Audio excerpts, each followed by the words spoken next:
You ever notice how women's bisexuality in pop music is either fetishized into a sexy gimmick, while bi men seem to vanish altogether?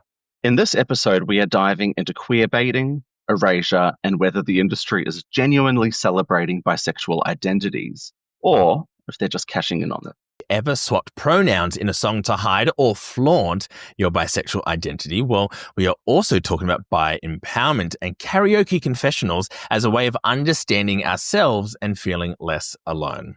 We will also dish on the 2025 Grammys, possibly the queerest Grammys to date, and what that says about representation right now. So join us as we break down how recording artists and those who listen to them celebrate their bisexuality while coming up against a multitude of barriers. Abracadabra, let's get started. This is Give It To Me Bi, the podcast where we talk about anything and everything from a bi plus perspective. Now, let us give it to you bi.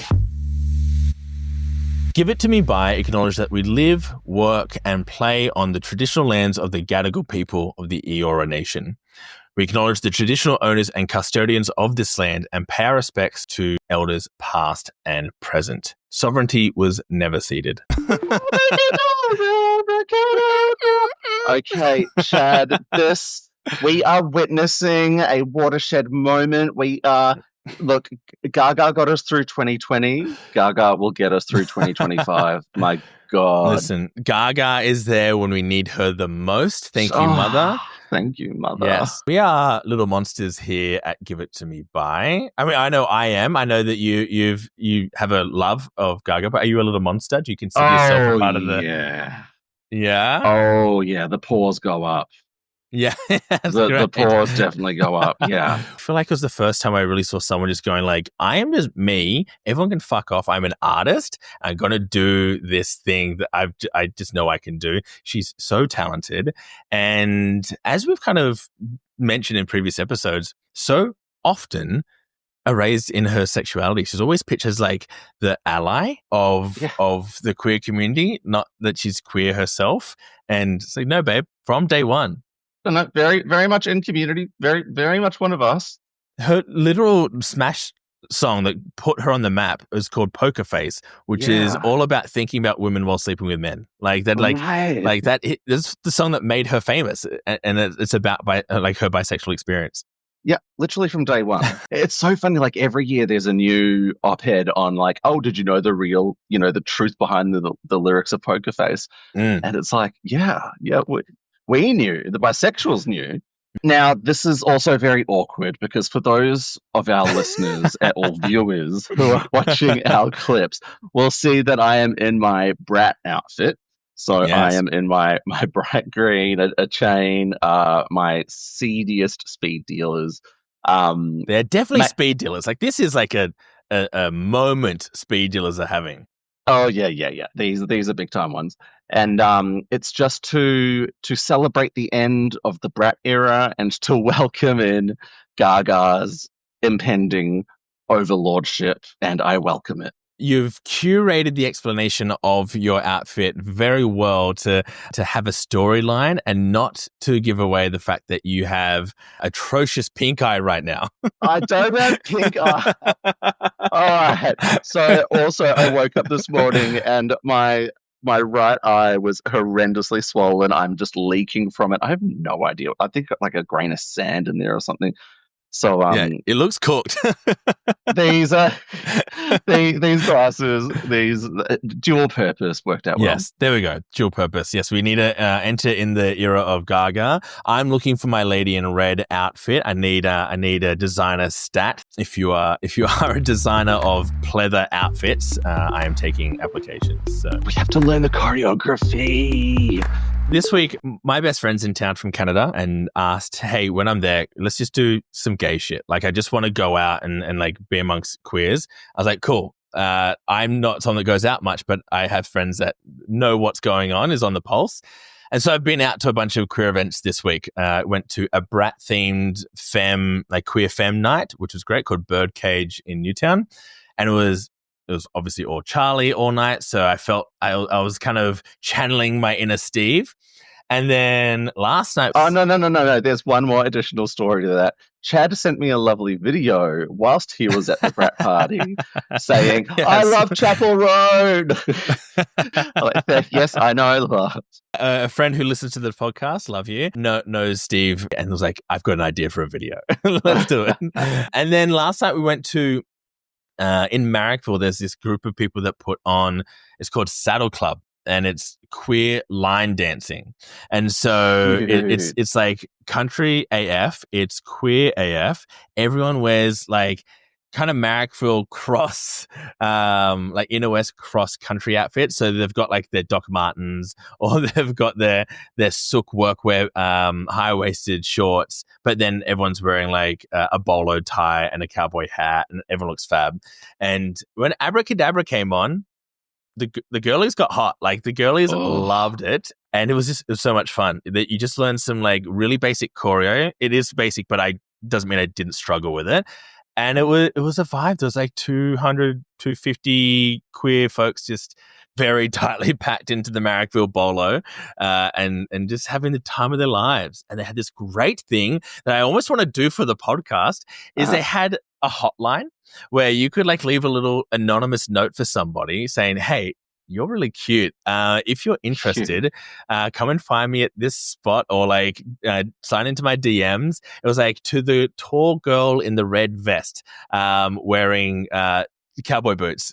You're really cute. I saw you from across the way. I was like, this is such a cute idea. It's less like confrontational, and you can take it or leave it. And I thought it was really cute. It was like misconnections in the newspaper back in the day. Oh, cute. Yeah. I love that. Like IRL stuff, that's the best. It was super cool. I like, it's so funny. Like, I'm a homebody. I say this all the time. I'm always at home. Same. I'm also a family guy.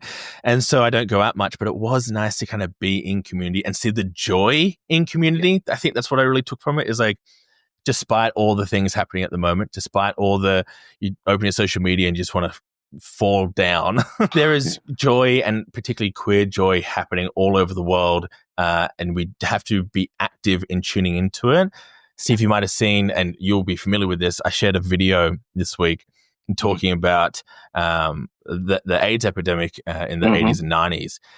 And there's a saying that really, like a rally cry that people held on to back then, saying, we buried our friends in the morning, we fought in the afternoon, and we danced all night.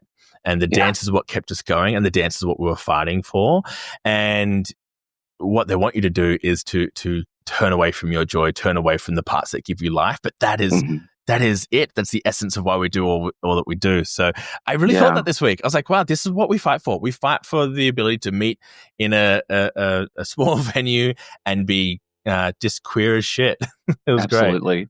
To grab onto that experience of the AIDS crisis, with Mardi Gras coming up here in Sydney, a lot of people, when they passed away from HIV/AIDS, they were cremated and their ashes were scattered on the main dance floor at the Mardi Gras party. Wow. And so they would literally dance right up to the moment of saying goodbye to their friends. Oh, it's too early in the podcast to cry.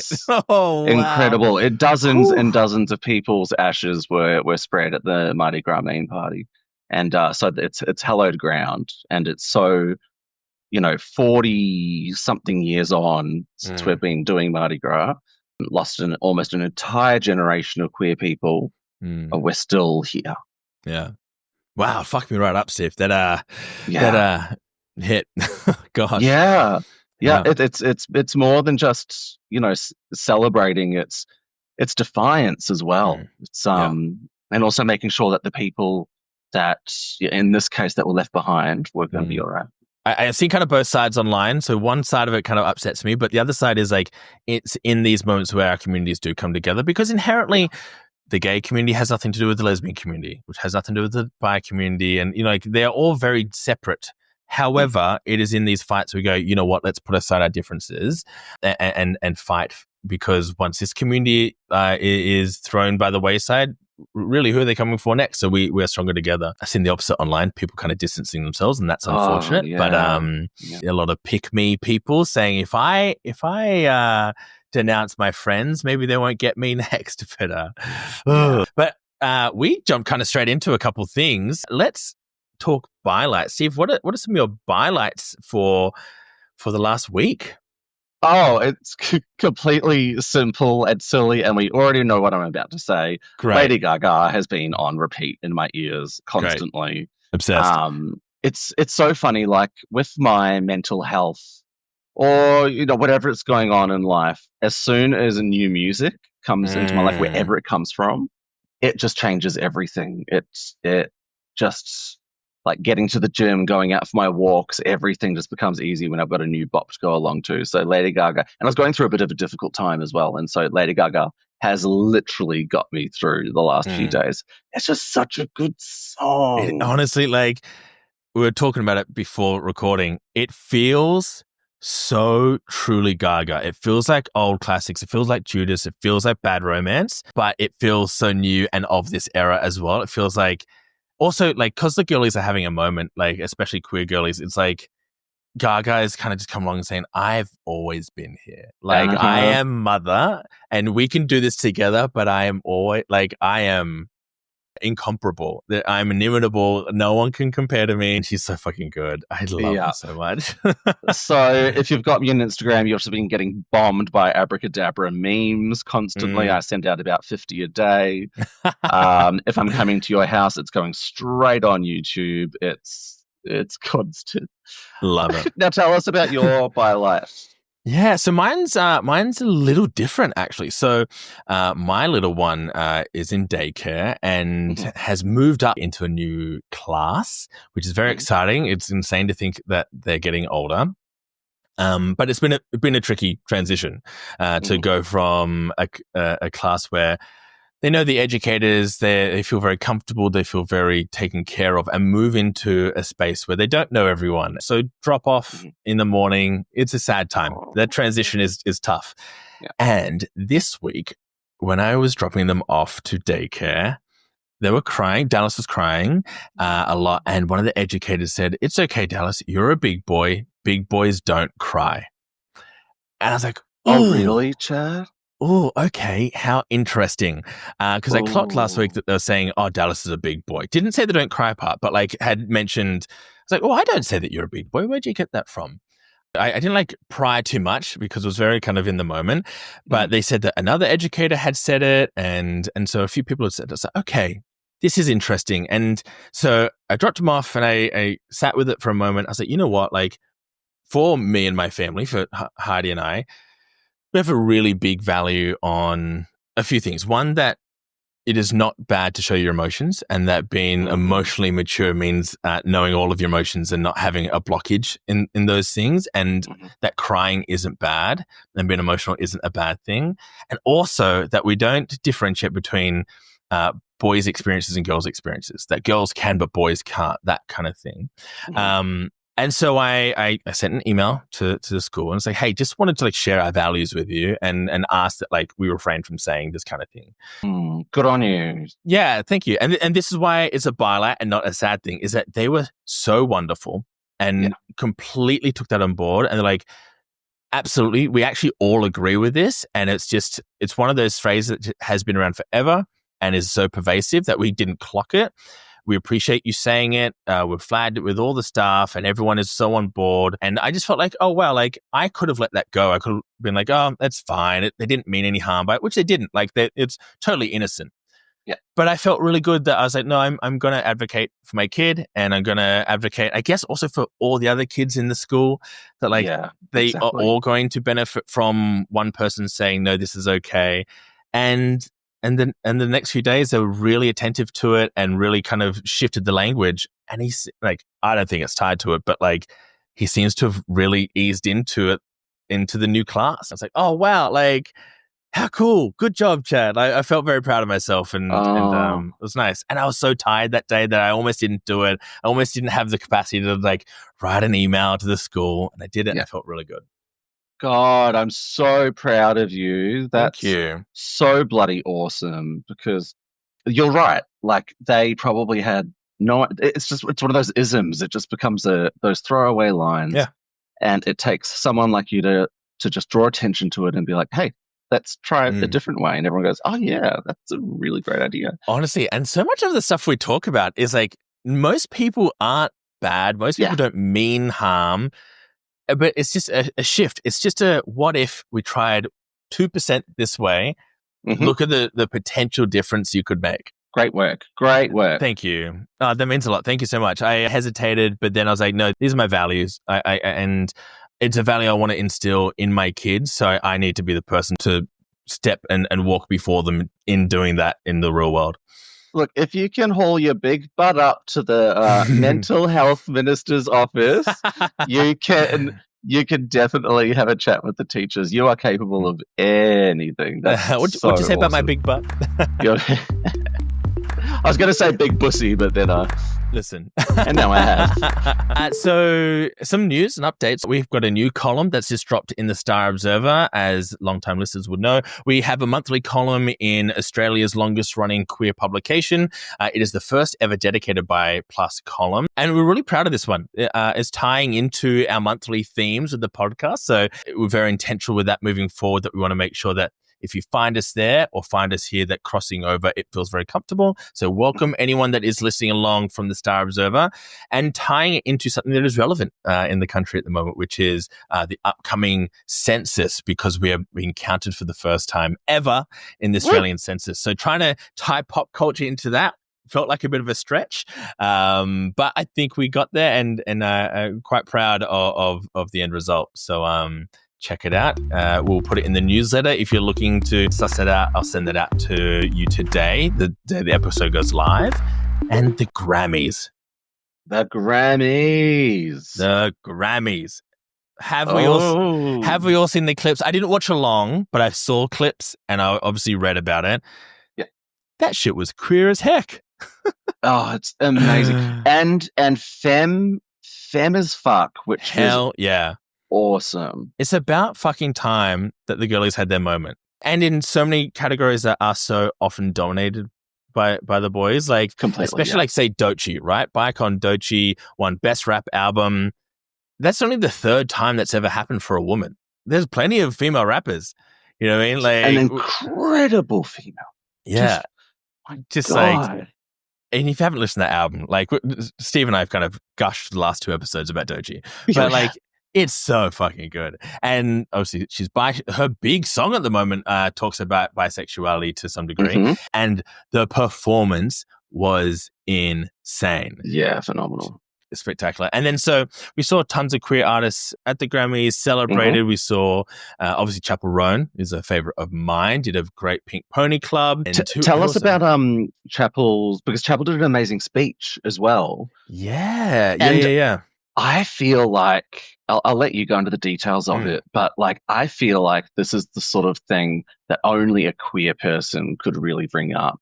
That bravery to bring up what Chapel did. What did she say? Yeah, so Chapel Roan, she's had a very quick rise after a very long career. So Chapel's been around for 11, 12 years. She got signed very young, signed as a teenager, and was kind of spat out by the label and the industry. I have not the same, but I've got similar experiences with the music industry. I'm a musician. I was signed and was kind of chewed up and spat out by the industry. And the cool thing about Chapel doing it for such a long time, she's kind of built up these values about artistry and about how she wants to be an artist. And then now that she has this success, she's kind of making good on all of the things she promised herself.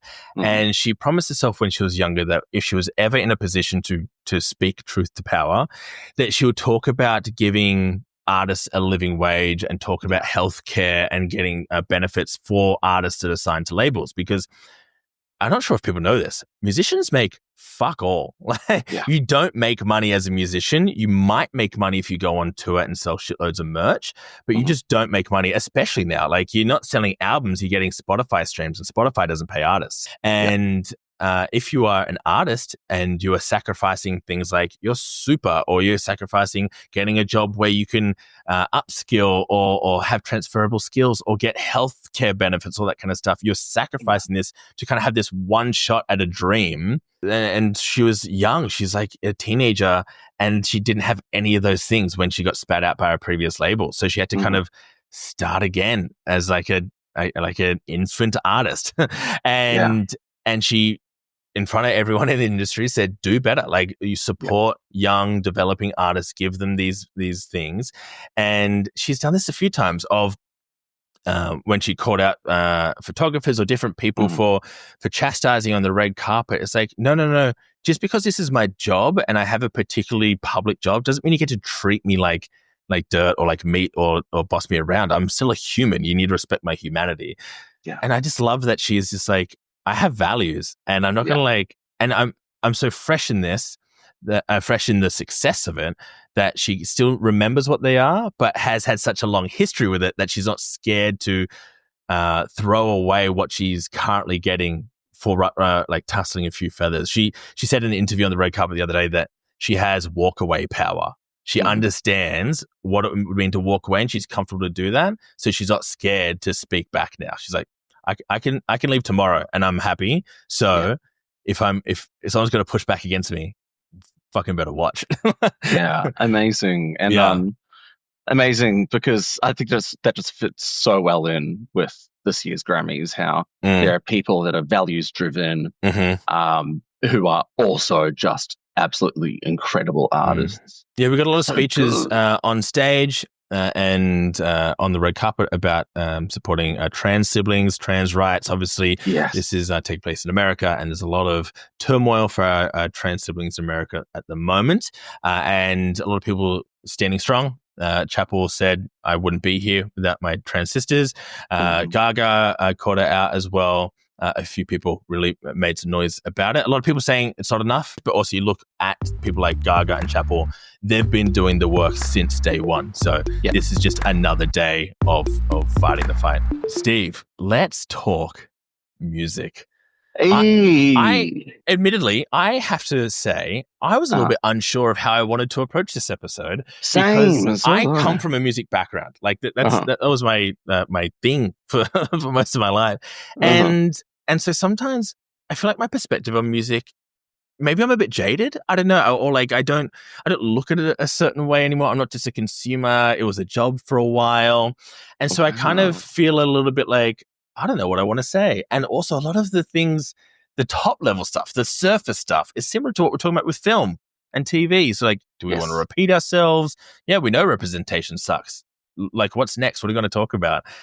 So like, it took me a while to kind of figure out what's the angle? What are we talking about here? Well, I had to think about it, and I really feel like recording artists, and we had this chat about it, and recording artists basically build themselves from the ground up, right?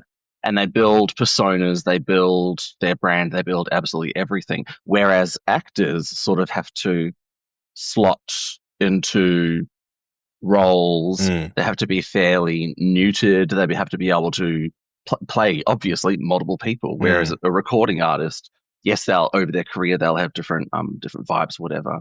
But they are so in control of their own persona. Yet, as we'll discuss, their persona will also be controlled by the music industry. Yeah. But we see through that a really unique dynamic, which I think is really different to film and television, and how bisexuality is getting represented, how bisexuality is being represented by the artists, and then also how it is being consumed and embraced and just run with by the listeners. Yeah, it's really cool. It really is a story of gatekeepers, right? Back in the day, if you wanted to be a famous musician, it might have been a bit easier because like the skill barrier was low because maybe 10 people in your town had a guitar, but you had to get signed. You had to be on radio. You had to have like the traditional pathway to getting recognized. These days in music, there are almost no gatekeepers. So as long as your music is good and you can find an audience, you can do and be whoever you want. These days, you can have GarageBand on your computer, you can download Audacity, you can get Pro Tools, whatever it might be. You can record yourself. You can come up with a style of songwriting, of lyricism. You can art direct yourself. You can creative direct yourself. You can do your own music videos.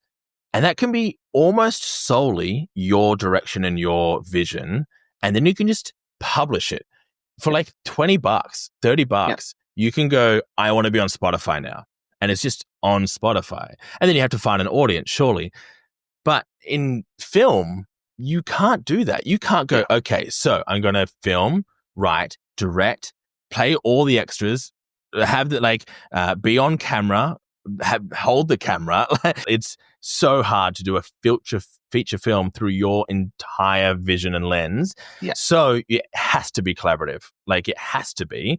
And then to publish, distribute, all those types of things. There are so many gatekeepers, producers, stakeholders that you get chipped away at, and people start to file down your edges, and you become a product, but not your own product. You become somebody else's product. Maybe this person can be our leading man, not this is Andrew Garfield or Ryan Gosling. This is our leading man. And so back to the music industry, because they have this freedom, they can choose to make bisexuality a part of their persona, of their music, of their art. And I believe we're seeing more and more of that happen. And sometimes it's in a very obvious way. So I'm going to do a couple of cool call outs of some favorite songs of mine.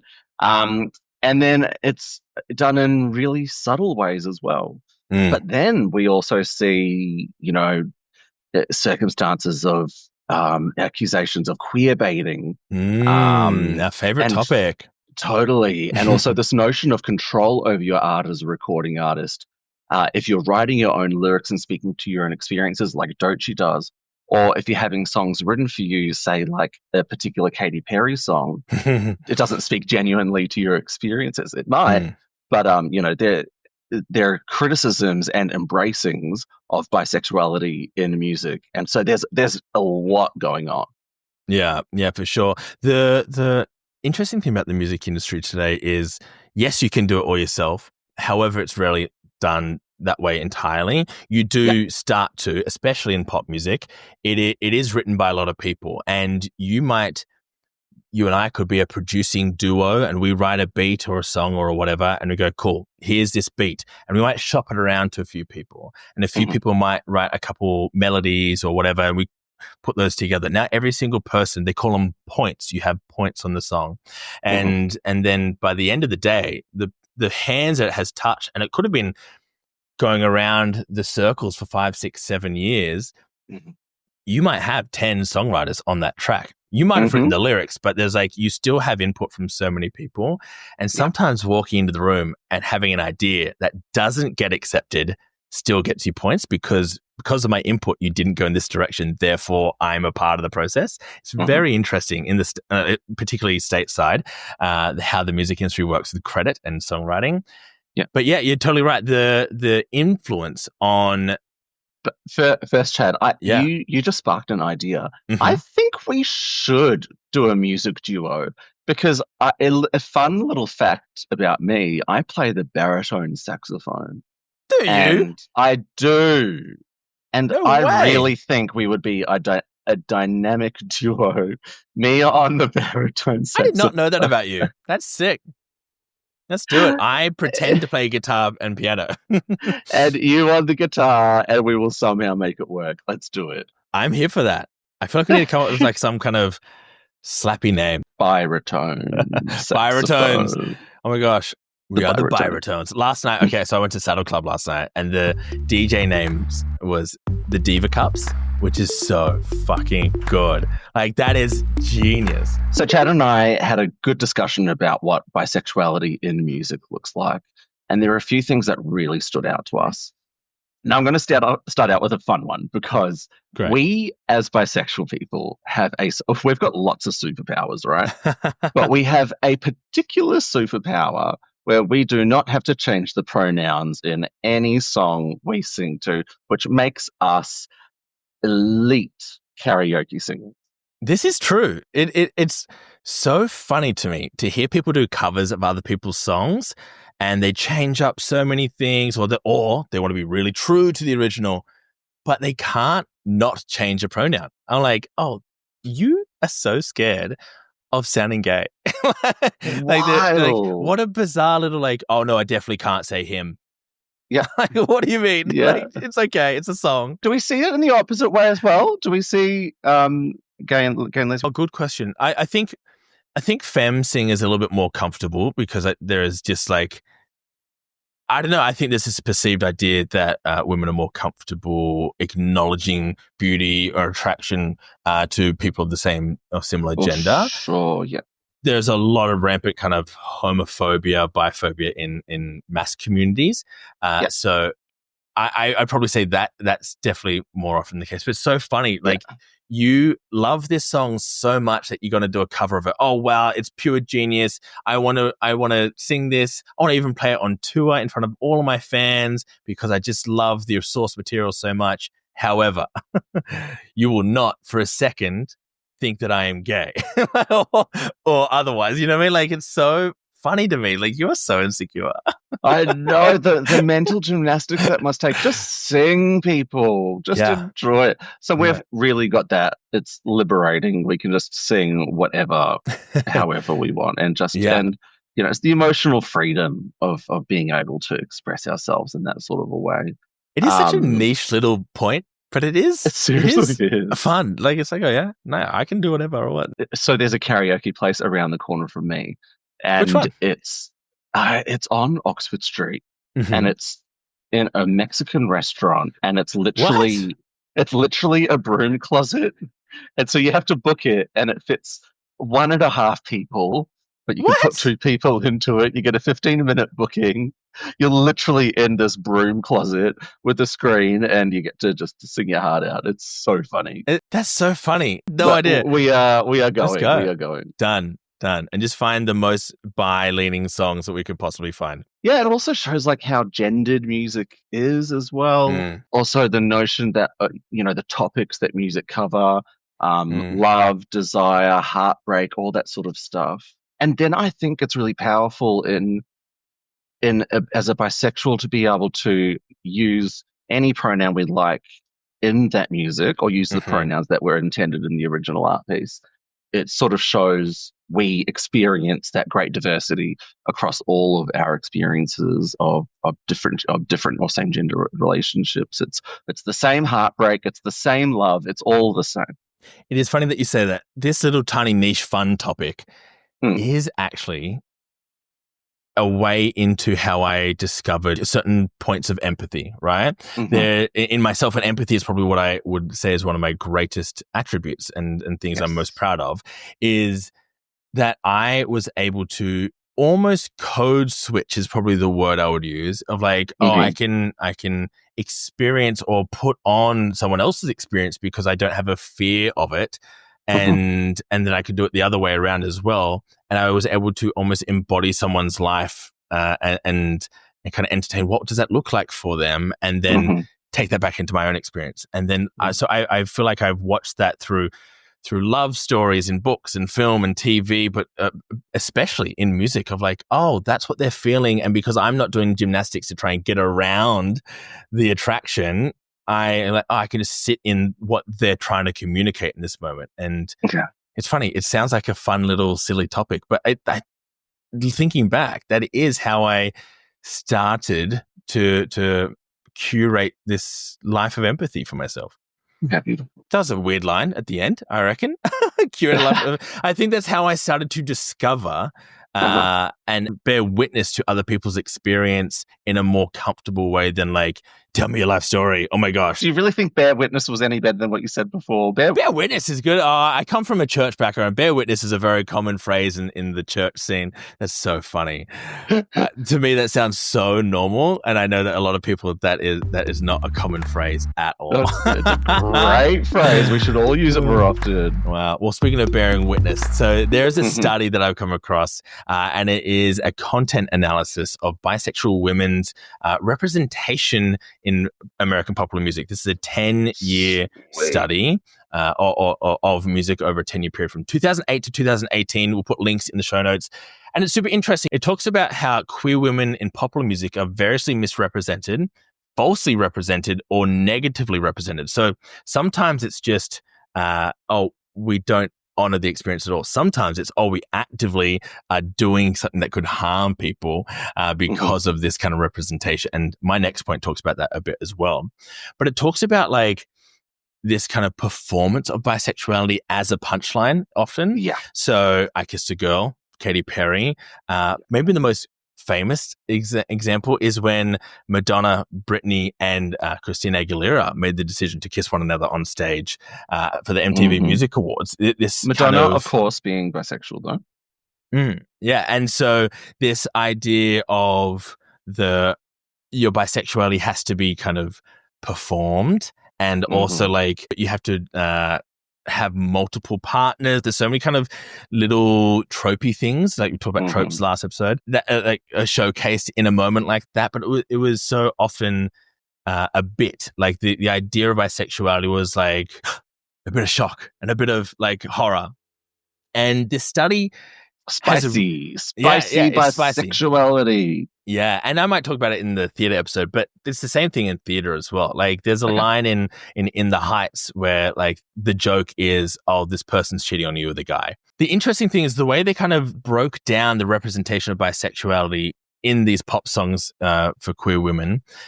It was about lyrics. It was kind of about visual appeal and kind of persona, all that kind of stuff. But they also looked at music videos. And it was really interesting. How performed. Yeah, right. So they broke down, out of all the released music videos combined, there's about 184 in that 10-year period. And they were looking at the Billboard top 10 or top 40. That's how they got all the stats. It was found that 12 total singles contained imagery or lyrics which met criteria of women who love women, like women-women relationships. And 81 met woman-man. It's really interesting the categories they break down to. So there's kissing, physical touch, and love interest. For women with men, 87% of the clips had kissing, 14% women. For love interest with a man, physical touch was 90%. For women, 9%, 10 times less physical touch. And when it comes to just like a love interest, so not physical touch, just kind of maybe staring across the bar kind of vibes, a woman with a male love interest, there was 82% of the clips had that. And then with a female love interest was 17%. So such huge, like, it's like, cool, we might have some representation. We might have some queer coded relationships or representation in this media. However, we still kind of talking about that Hays Code thing. It's still subtext. It's still, we can't be overt about it. If you're going to love a woman, you better shut the fuck up about it kind of idea of like, cool, be gay, be queer, be bi, but shh. It's so funny. It's still like music is kind of, I would presume, this more freeing kind of industry. Yeah, I agree. But we're getting these kind of still hush, hush, don't be bi in public kind of ideas. We know that the music industry 10, maybe even 5 years ago, but definitely 10 years ago and earlier, was so much more controlled by the industry, by the labels, really, really heavily controlled. Obviously, there were artists that sort of broke through that and were able to pursue their own artistic endeavors and also get real great recognition. But a lot of the times they were told, you have to do this, you have to show a hint of bisexuality to have some spiciness, to get some headlines, all that sort of stuff. And you've got to wonder, like, so we will talk about queerbaiting, of course, but where does queerbaiting come into that? Is the queerbaiting the individual who potentially has little agency over themselves, over what's happening, or the powers that be that are forcing that sort of narrative onto that is onto interesting. Because you and I often we've got like a famous line of queerbaiting is just dressed up biphobia, right? Yes. It is a little bit more nuanced than that, as we know. Yeah. But I think you've touched on something that's like there are artists who might be bi, who might be anything. And they might not be queerbaiting, but the product, the commoditization of their music could be queerbaiting, right? It's like, we don't know if Harry Styles is bi or whatever, but he is often spoken about as queerbaiting. But the machine of Harry Styles, like, hey, you're getting a lot of queers coming to your gigs. Keep it up. Let's keep going. Let's put you in this jumpsuit that's really flamboyant. Like, let's lean in. And he might receive that as like, cool, I've got a really great stylist now. And like, wow, they're really like letting me talk about this stuff and not really like hindering my expressive music now. But it could be someone behind the scenes going, we're getting some dollars out of this. This is kind of working. Yeah, exactly. And then it's like when people will then attack the individuals over queerbaiting, which is what we so often see. It's, you've got to be so careful before you jump on any of those bandwagons where you're attacking the individual. You have to see the whole machine that's happening, because this commodification of bisexuality, or the feigning of bisexuality in the music industry, in order to increase sales, all that sort of jazz. Yeah. It's far bigger than an individual. Yeah, and queerbaiting is such a great topic. Let's get back to it in a second. The study kind of talked about a bit the ambiguity of this queer attraction as well. So we always say, like, just say the word bisexual. But it's the findings of the study is talking about coded language and subtle and ambiguous ways to hint at bisexuality rather than just stating it outright, which you see all the time. You even see it visually, like the Ariana Grande music video. So there's a song called Break Up With Your Girlfriend, I'm Bored. And I think at the end of the video, she goes to lean in to kiss another woman and the video cuts, right? It's like there's always this lead in, this temptation, the forbidden fruit idea, instead of just like, I'm attracted to this person and we're just going to have a relationship. The commercial interests, I think, push for, we want intrigue, but we don't want to lose certain audiences as well. Like if you kiss that person, we might lose a whole audience as well. So let's hint at it, but not give it to you so we can double dip. And we can double dip in the queers and the people who would rather not talk about it. Because this is maybe a topic for our porn episode, maybe if we do that, is like there are a lot of people who do not support queer rights, queer people, like stuff, that fetishize queer people a lot. Oh, yeah. And porn searchers, far and out, they prioritize a lot of like queer stuff. And I feel like it trickles into these media tropes of like, oh no, we can watch women kiss or bang or whatever in a movie, but I'm not gay and I don't like the gays, but all that kind of stuff. Yeah. I digress. I think, is there much discussion there about the male gaze? Oh, hell yeah. Yeah, okay. Hell yeah. Oh, yeah. You've nailed it. Without saying, it's, the power of the male gaze in dictating how people behave. It's just extraordinary. Considering the male gaze, right? The male fetishization of That's women. Gaze, by the way, people. Not the gays, not the gays. Sorry, I'm digressing. 1 second. Have you seen that interview with Kate Blanchett? The one where she talks about the gays. They're like, oh, you have that the Disney villain gaze, because this is when she was playing a Disney villain, and she thought she was being asked about the villainous trope. Yeah. About villainous gaze. And no, they were talking about like gays, like the I mean, Kate Blanchett is kind of one of the more discussed queer icons of femdom. If there's a great account called Every Lesbian and Their Fashion on Instagram, Kate Blanchett is like number one listed on there. It's great. She's other mother. Anyways, back. Great.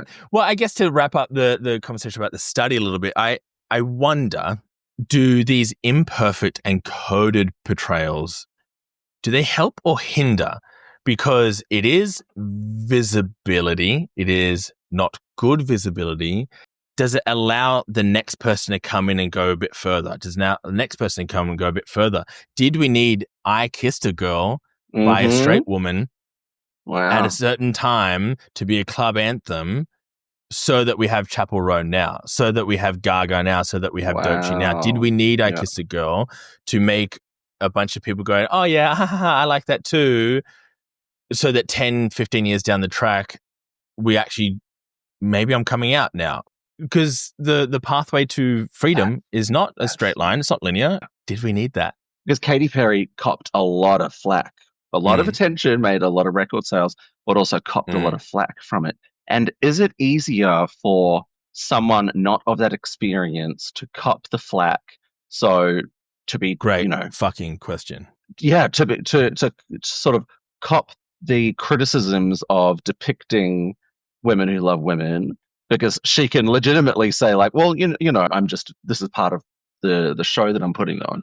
I'm straight, but Yeah. everyone likes a cheeky kiss. Yeah, if she was a lesbian or if she's bisexual, I wonder if having a song like that, people go, get off the radio. But if she can kind of go, no, that's not me. I'm just, ha, ha, ha, I was drunk. Yeah. That kind of thing. Because if someone with that lived experience was getting that level of attacking, the harm it would do to them would be extraordinary. Whereas Katy Perry would be able to sort of brush it off. Sure. Even on a personal level, she can brush it, but also professionally in a PR way can brush it. Yeah, wow.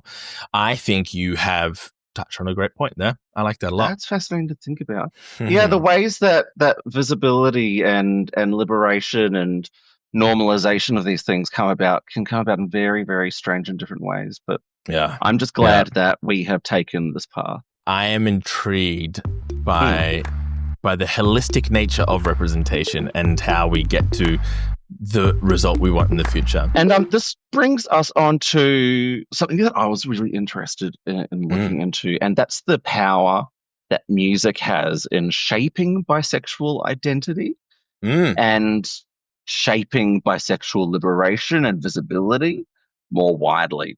Because, of course, music is more than entertainment. It's a way of understanding ourselves. It's a way of feeling less alone. It's a way of empathizing with someone else's experience or having your own experience mirrored back to you. Music as a mirror, being able to, at whatever stage in your life, being able to listen to these lyrics and actually go, wow, I see myself in this. I love that. I'm not sure if it's because I'm a musician that I really connect with that point. Music is a mirror. That's always been the case for me. Musicians have influenced me more than anyone else. For a large swathes of my life, it was musicians, and I wanted to be like them. I wanted to dig into their soul, right?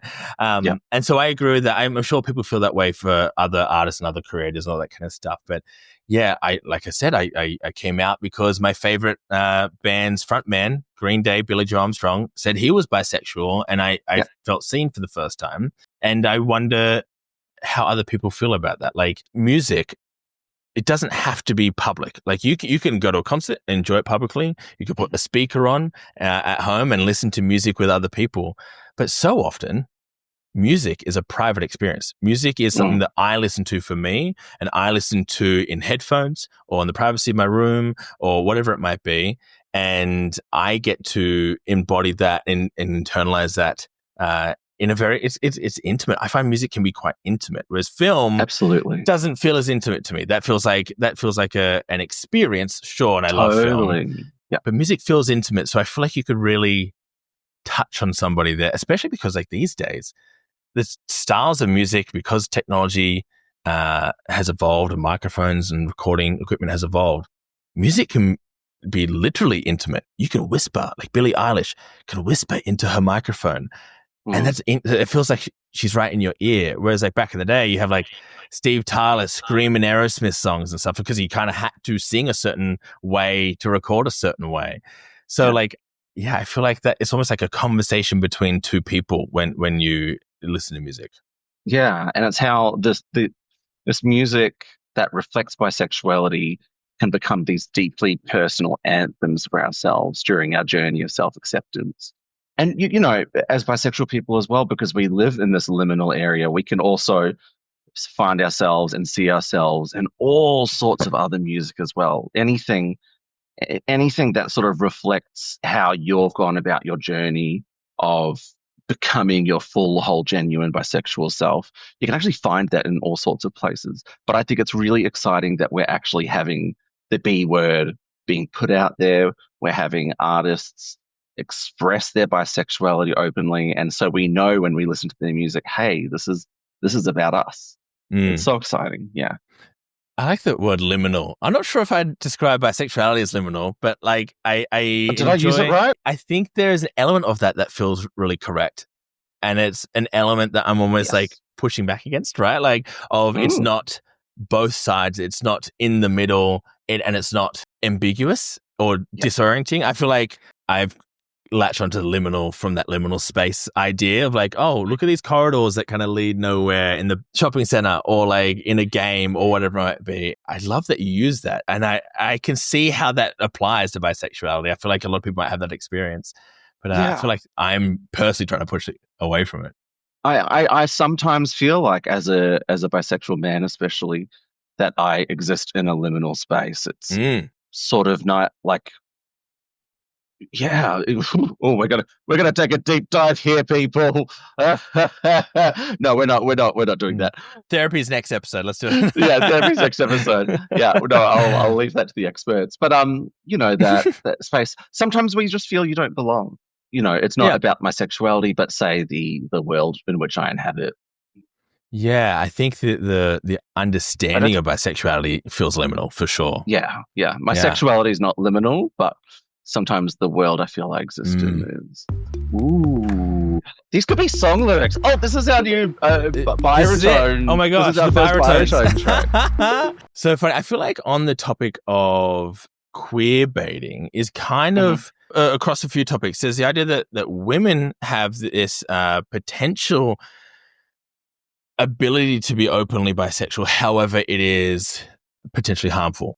It's almost dressed up as a character or commodified, and the representation of it can actually be very harmful. We see examples of songs written by non-bisexual people about bisexual people. So bisexual as the topic of a song, right? So like Liam Payne has a song talking about my girl likes it both ways, and come on over, bring her back to my place. She likes it both. Like using your girlfriend's bisexuality as this idea to have a threesome as a crutch, or as this like, you're so hot because like, oh my gosh, I can have more than one girl at a time. Tiny Temper has a song. The Weeknd has a song. There's tons talking about like, oh, my bisexual girlfriend is a toy for my sexual needs. She is just a conduit to get off instead of a full human being.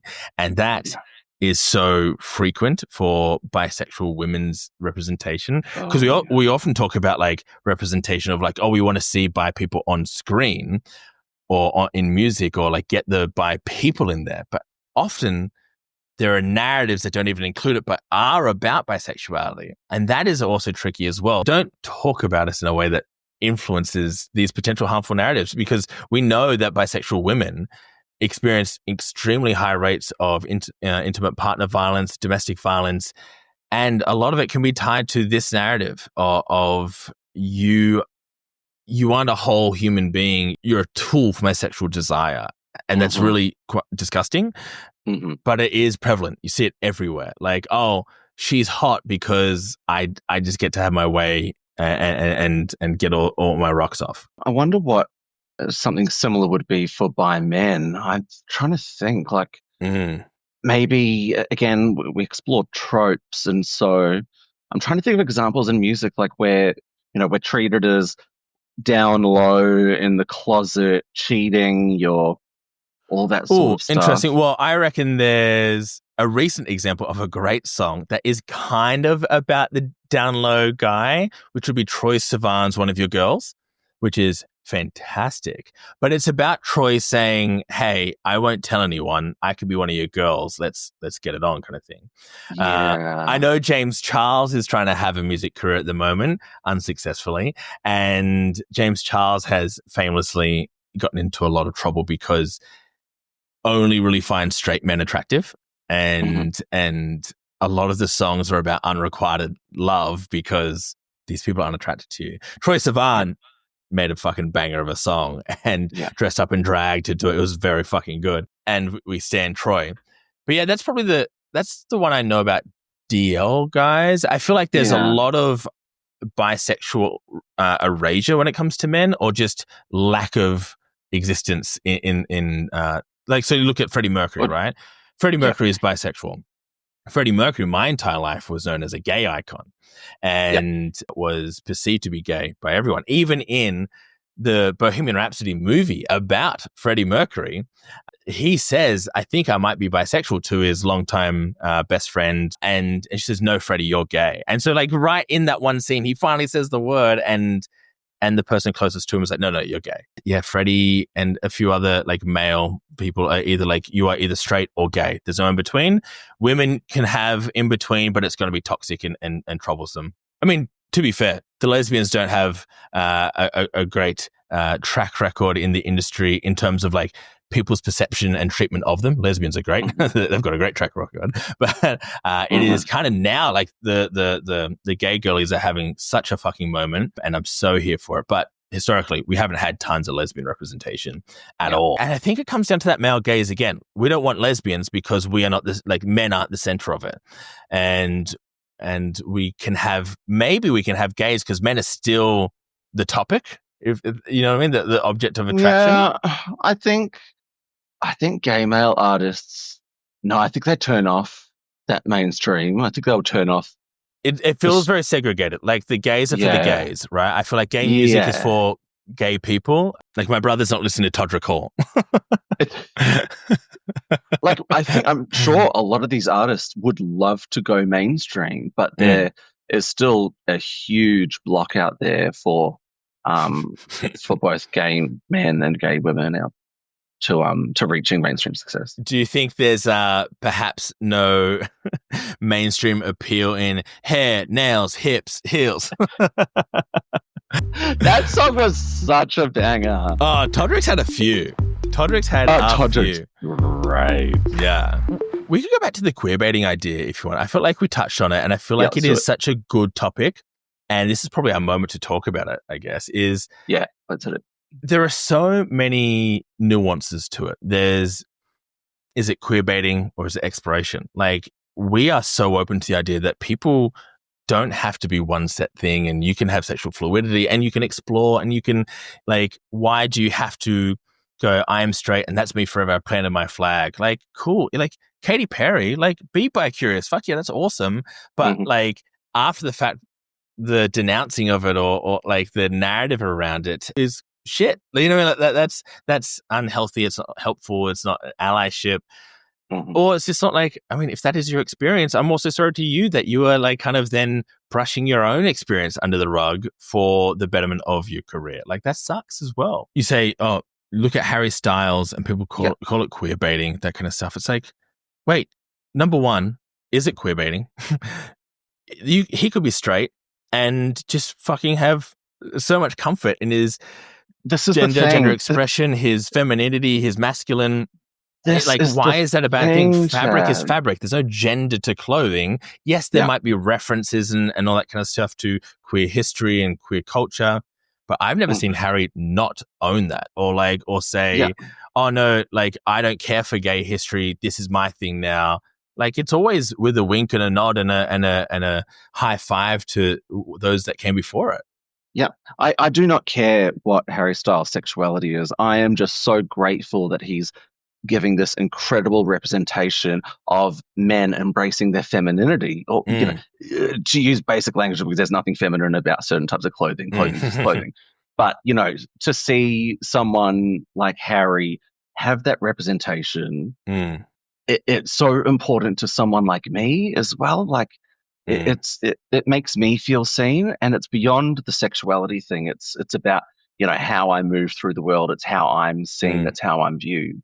And even the fact that he can, even if, you know, he is straight or whatever, and he is able to express himself like that and have relationships with women, have this life, it shows an example. Yes, feminine men who, the word I use to describe myself, who are soft, can have relationships with women. We are attractive, we are normal, we are wonderful, all those sorts of things. It's incredible. It breaks down all of the toxic masculinity that we have been fighting against for so long. And yet, when someone like Harry actually comes along and starts tearing down that toxic masculinity, what do? Accuse him of queerbaiting. Hell no. He's contributing so much. Even if he isn't queer himself, he is contributing so much to the queer community. And as a queer person, he makes me feel seen. Yeah, like, it makes it more mainstream. I don't see a negative around it because, like, really, I don't know. I feel like there's this idea of, oh, you're queerbaiting to make money.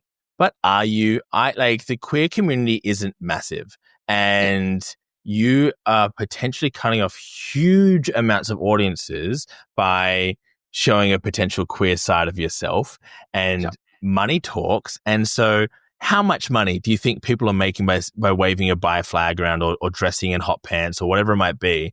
Yeah. Like, do you really think that a career choice is, oh yeah, I'm going to be for the gays instead of like the mainstream audience? I just don't understand the central conceit of queerbaiting, because I don't think that there's enough money to be made in it to be worth, and also there's vitriol involved as well from both sides because of this whole queerbaiting argument.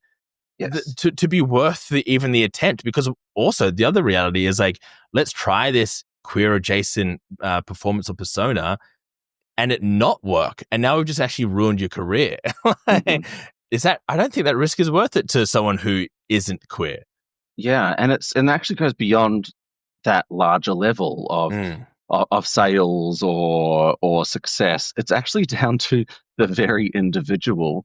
For a man to be able to dress like Harry does, he's putting himself at extraordinary personal risk in a variety of ways. The expectations we have on us as men is to dress and behave and act a certain way, or at least this is what we're told. I eventually learned, no, I can be as femme, as queer, as fabulous as I want, and I'll always be attractive to people of any gender. But it took a long time for me to learn that. But it comes at huge risk, because it makes me also unattractive to a great deal of people.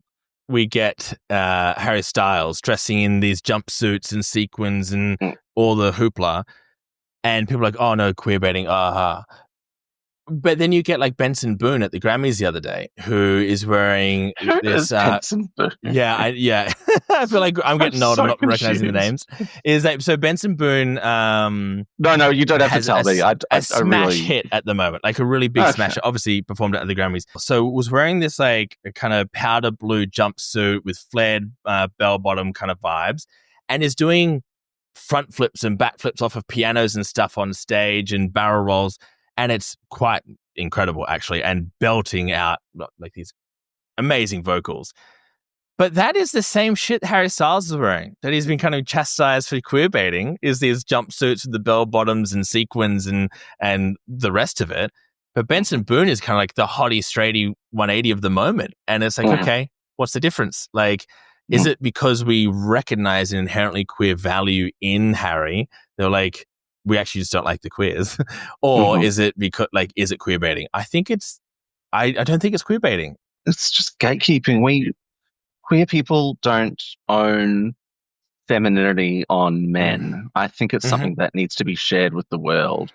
And from a completely selfish perspective, it benefits me the more this happens as a bi man. I guess on this particular topic, I would love to get people's feedback on the topic of queerbaiting, because Steve and I are pretty resolute in the idea that it's all a bunch of phooey, right? But we're not the number one voice on this. Like, do you agree with us? Do you think queerbaiting is all a bit of a whatever? Maybe it's dressed up biphobia. Maybe it's just like we don't like seeing this type of person be this type of way. Or do you think, like the early Katy Perry example of I Kissed a Girl, do you think queerbaiting is still a thing? Are we overly critical of people who express themselves a certain way, or do you think people are monetizing on our communities? Like, I'm intrigued. What are your thoughts? Hit us up and on our socials or in our email. I'd love to know. Yeah, I'd love to hear this. Really love to hear this, and encourage you all to speak your mind, share your thoughts, because we want to learn from you as well. Because there could be some really exciting, really interesting examples that we haven't heard of. So give us some examples. Give us your thoughts. I mean, Steve hasn't heard of Benson Boone, so there's probably lots of things we haven't heard of between us. Do you have any thoughts or any questions for the audience as it pertains to like the music idea and bisexuality? No, I really want people to tell me what they think of my brat outfit. Great. And I love it. If I've hit it, if I've hit the brat look, or if it's a bit of a mess, give me a toot or a boot. A toot or a boot. Toot or a boot for those of you who watch Drag Race. I actually really would love to hear from our listeners what music helps them connect with their bisexuality. Great. Now, yeah, and I want to give one example that happened that I heard like about a year ago. I know exactly already. We know where we're going. Because, again, we don't hear so much. Okay, so there are bisexual male recording artists, and they are out, and they might mention it a bit in their music. But there's this one song. They don't just talk about bisexuality. It is entirely about bisexuality. And not only that, they are an Australian punk rock band from Melbourne, Victoria. Their name is Clowns. And the song is called Bisexual Awakening. Now, you look at the rest of their discography, they are just hardcore punk rock. Please go to their YouTube or go to their Instagram. They are crowd surfing. They are insane. They are so impressive. And the lead singer, who is bisexual, I'm so proud and in awe of him and the whole band for coming up with the song, Bisexual Awakening. Can I share some of the lyrics with you? You got lyrics? Yeah, I've got lyrics here. Go for it. And I'm not singing. I want to hear your thoughts on this, everyone. The song goes, "Shut your mouth, 'cause I know that you know that I would fuck your mother. But what it is you don't know is I would fuck your brother too." He looks hot with the stomach tattoos. I'm awake. And I just thought, this is awesome. This guy screaming. You watch their shows, and in front of tens of thousands of people, this bisexual man standing there screaming, "I'm awake," about his bisexuality. It is extraordinary. And the lyrics are bloody hilarious too. Can I give you one more? Yeah, go for it. All right. "'Cause I know that you know that I could fuck your sister, but what it is you don't know is I could fuck your father too." He's not bisexual. He's like, I just love families, getting the royal flush or something. Sorry, everyone. That's the last time you'll ever hear me read lyrics. But that is not true. That is not true. Abracadabra. I think it's pretty cool. I love seeing it in the punk scene. I grew up in the punk scene when I was younger. I played like punk bands and stuff. And to me, punk was always political. Like, punk is inherently political. Some people just see it as a genre, but it's just cool to be like, hey, everything's up for grabs when it comes to punk music. And it's cool to see it like with your full chest in front of everyone and saying, here I am. It's cool. And also that tongue-in-cheek way. Like, he's not saying, hey, here's an experience I had. It's like, hey, I'm a fucking menace, and by the way, I'm a menace. I'm bi. I'm gonna fuck your mother and your brother. Yeah. This is advocacy. He's speaking to his audience and he's expressing himself. It's just so bloody awesome. Yeah. I love seeing bicons do iconic things like this. I think to kind of bring this to a close, at the start of the episode, we had this idea we talked about of gatekeepers. And I think there's kind of two ideas here. One, when it comes to music, you can do anything you want. So if you're a musician, I know we have quite a few that listen to the podcast. Write some fucking tunes, babe. Like, you've got this. Speak about your experience. Be a menace if you want to be like the Clowns guy. Like, put your reality into your music and just put it out in the world. If you want a channel to promote it to, we will pump some buy tunes on the podcast, please, and send it through the newsletter channels for sure. You can do anything you want to do, and getting from your guitar and your brain or your piano or whatever, your baritone saxophone. Thank you. Visibility for the baritone. And putting it up on Spotify, that could be in a week, and it could cost you $20. You could do it, and we need those voices, your voice in the world. And on the other side of that, if you are a gatekeeper in art communities, maybe have a think about how you include, how you curate, how you lift up and champion bi artists, because we could have a moment too. And maybe you could have some influence. And maybe you're not bi, maybe you're an ally. Thank you for listening. Allies, we love you. Love you. But to be an active ally, maybe you can think about how you can champion our community and our artists and these narratives in the industry that you represent as well. As a secondary wrap-up question and favor to us, can you please, on your listening platform of choice, whether it be Apple Podcasts, Spotify, Overcast, whatever it might be, please go and find, there's a little button that says follow, or it might say subscribe. Please click that button. It means the world to us. It does a lot for us to get in the ears of other people because the platforms and the algorithms do their busy work and recommend us to other people. That goes a long way. If you are listening and have any thoughts, you can actually comment on a lot of those platforms. Spotify, you can comment. We want your questions. YouTube, definitely. We get a lot of comments on YouTube. Thank you for tuning in there. You can also see Steve's wonderful brat outfit and his pink eye. And let's check on the pink eye. Well, it's getting a little bit better, but no, you should go to a doctor. Let's keep these bad boys on. We really, really love hearing from you. So if you subscribe to our newsletter, we'll send out a newsletter every Monday with the new episodes. You can reply to that email, send us your thoughts, all that kind of stuff. But we also have a Facebook group that is wonderful. It's a little bit quiet at the moment because there's a lot going on in the world. Everyone's kind of taking a breather and taking time to self-reflect and look after themselves and protect their hearts. Thank you for sharing that to everybody in the community. It has been a fucking wild start to the year. But if you want community to protect your heart with, come on into our Facebook group and we can discuss the latest episode. Thank you for joining us on Give It To Me. Bye. All right. Thank you all, everyone. Love you. Love yous. Mwah.